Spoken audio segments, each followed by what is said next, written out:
Hey out there world, it has been a long time. Nikki with the Funky Bus here, just giving you guys an update. With the quarantine of being at home and not working right now, my husband's been working. He works in car sales, and so he's been going to work, but not as many hours, and I've been home with the kids quite a bit. So luckily this beautiful weather that we have had has allowed us to get cracking on this girl again. So the first thing I wanted to show you is the front of the bus up here. Somebody was asking me yesterday about our roof raise and how we accommodated for a larger windshield. We actually opted to not change any of that.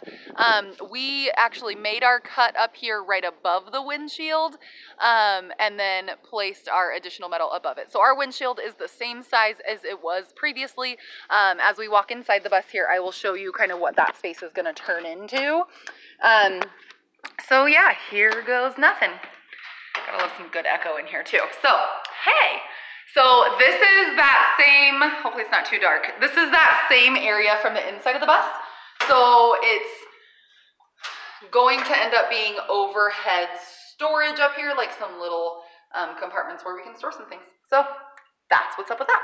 So what we've been working on and what we're going to tackle today, we've been working on our floors and kind of prepping our bus for spray foam. We're hoping to do that in about a month, maybe a tiny bit longer, depending on what the weather ends up looking like, because obviously it needs to be warm enough to stick and cure properly. So what we've been working on has been our floors. So these are access points that I believe one, potentially both, may end up with just some little box caps over that might need to be accessible for fuel pump. I don't know, something under there that my husband is going to investigate.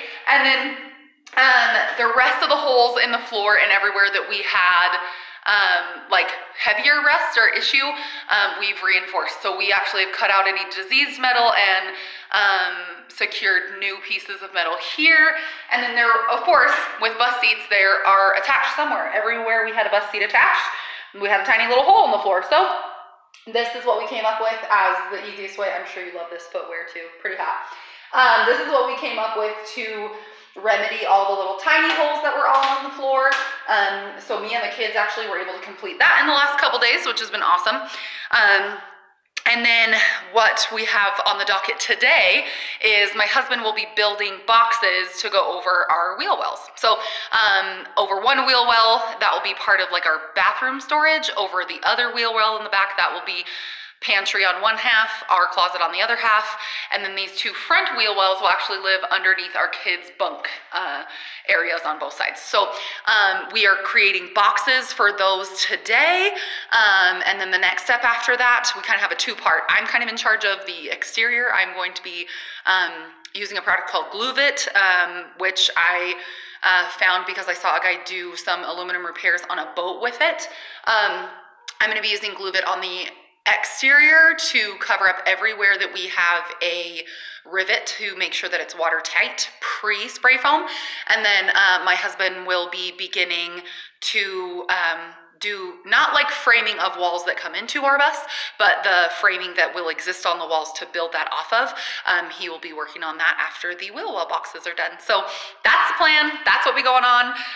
This is the current view of our beautiful Big Bertha. So thanks so much for following our journey. We appreciate you guys so much, and happy quarantining.